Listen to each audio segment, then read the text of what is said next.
Bonjour et bienvenue dans ce premier épisode de Psychotrope. Vous vous souvenez, dans le mini-épisode 6 de Psychologie de comptoir, il y a fort longtemps, j'avais parlé du trope de l'aéroport en vous expliquant qu'il s'agissait d'une construction scénaristique spécifique dans les romances. Je vous avais dit aussi que j'en reparlerai pour développer ça en détail dans une autre vidéo car on se concentrait sur Rage et pas sur le trope en particulier. Et bien aujourd'hui, on va pas parler de ce trope-là. Ouais. Mais vous avez l'habitude sur la chaîne, je suis pas constante. Petit rappel pour celles qui n'auraient éventuellement pas vu le mini-épisode 6 que je vous invite à voir car pour le coup c'est un épisode dont je suis particulièrement fière. Le trope est une construction scénaristique récurrente que l'on retrouve dans les œuvres. Bien entendu, puisqu'on a plein de tropes et plein d'œuvres, certains sites se sont exercés à répertorier toutes les catégories de tropes et y référencer tous les films, les séries, les animés qui pouvaient y correspondre.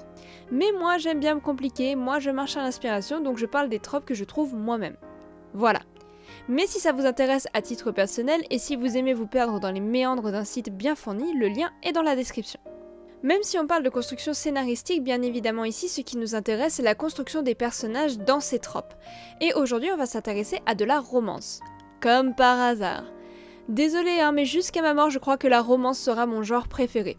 Et bien entendu l'apogée de la romance après la mise en couple est le mariage. Ah, les belles cérémonies, les fleurs, les tenues, la déco, c'est le plus beau jour de la vie des mariés. Enfin, si ça foire pas. Et ouais, même si j'adore la romance, je suis une adoratrice du chaos et aujourd'hui on va parler des mariages qui foirent, notamment dans les sitcoms. Car ironiquement, c'est les plus beaux mariages. Je vous explique déjà le trope en lui-même. Le principe est simple, un couple parmi les personnages principaux décide de se marier. Cependant, au fur et à mesure de la journée, les détails empêchant la cérémonie s'enchaînent et mettent à mal la cérémonie. Dans certains cas, un événement majeur, un incendie, une tempête, une mission spatiale va totalement annuler les noces. Désespéré, le couple est sur le point d'abandonner l'idée de se marier ce jour. Avant de continuer, parlons donc de nos deux tourtereaux. Dans leur histoire, le mariage est l'apogée de leur relation, un geste symbolique fort qui va sceller leur amour pour toujours. Ils veulent que cette cérémonie soit parfaite à l'image de leur amour et vont se battre pour qu'elle ait lieu. Souvent, les mariages de ces personnes sont extravagants, coûteux et ritualisés. Face à tous les éléments qui s'enchaînent, même si le couple tente de faire bonne figure, leur espoir de célébrer leur amour s'étiole petit à petit, le gros événement final étant le coup de massue qui les pousse à annuler la cérémonie. Entre en scène le personnage qui sauve le mariage. Peu importe sa relation avec les personnages qui se marient, il s'agit d'une figure importante et symbolique pour le couple. Il va alors trouver une solution pour que le couple puisse célébrer leur cérémonie malgré tout, que ce soit à travers une cérémonie intime ou une cérémonie assez proche de ce dont le couple rêvait. Le mariage a un aspect plus authentique, il se rapproche de ce que les mariés souhaitaient, parfois en lien avec quelque chose qu'ils aiment, qui les unisse et qui va à l'essentiel. Il y a bien entendu quelques exceptions évidemment, comme c'est le cas de Pam et Jim. Face aux désastres qui s'enchaînent, ils se rendent compte que l'important n'est pas la cérémonie en elle-même, mais que leur amour soit officiellement scellé par le mariage. Ils se rendent compte que le mariage parfait est celui où ils sont mariés, pas la cérémonie en elle-même. Ils décident donc de se rendre dans les eaux internationales afin d'être mariés par le capitaine, tandis que leurs proches leur font une surprise qui n'était pas prévue au programme. On retrouve la notion d'authenticité où le mariage est une célébration heureuse de l'amour, peut-être imparfaite, mais surtout en compagnie des personnes que l'on aime. Et c'est le dernier point que l'on va aborder aujourd'hui. Au final, le plus important dans cette histoire est l'entourage. Généralement, la cérémonie finale, celle qui va sceller les vœux du couple, se fait en compagnie des gens que le couple aime vraiment. Les plus proches sont présents, la cérémonie reste idyllique même si elle se simplifie souvent, elle réunit ce que le couple voulait, une cérémonie simple, un lien avec leur métier, etc. Et surtout, elle est célébrée par un proche qui les aime tout particulièrement et qui a une valeur symbolique aux yeux du couple.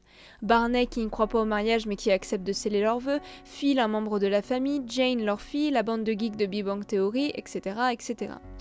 Au final, même si la cérémonie n'a pas lieu dans les conditions qu'ils souhaitaient, elle célèbre bel et bien le but principal du mariage, l'amour. Le but de ce trope est de ramener les personnages à l'essentiel, la célébration de leur amour dans un cadre authentique, entouré des personnes qu'ils aiment dans un contexte romantique et intime de par les personnes présentes et ou les conditions de célébration. C'est pour ça que j'aime autant ce trope, même si je rêve moi-même d'un mariage en grande pompe comme on dit, je suis aussi pour que ce dernier exprime l'amour entre deux êtres. Ce mariage raté ramène progressivement et inconsciemment les personnages à célébrer exactement ce qu'ils voulaient.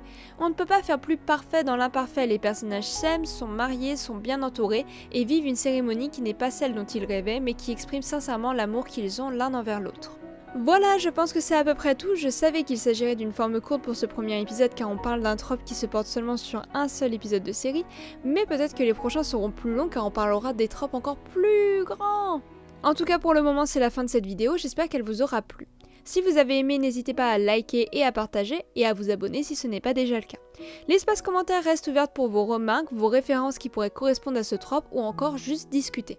En parlant de discuter, si vous voulez échanger avec moi ou les autres membres de la communauté, vous pouvez nous rejoindre sur le Discord de la chaîne où vous retrouvez mon actualité sur YouTube et Twitch, mais aussi pour blablater de tout et de rien. Sur ce, je vous fais de gros bisous et je vous retrouve bientôt pour une prochaine vidéo. Ciao, bye bye!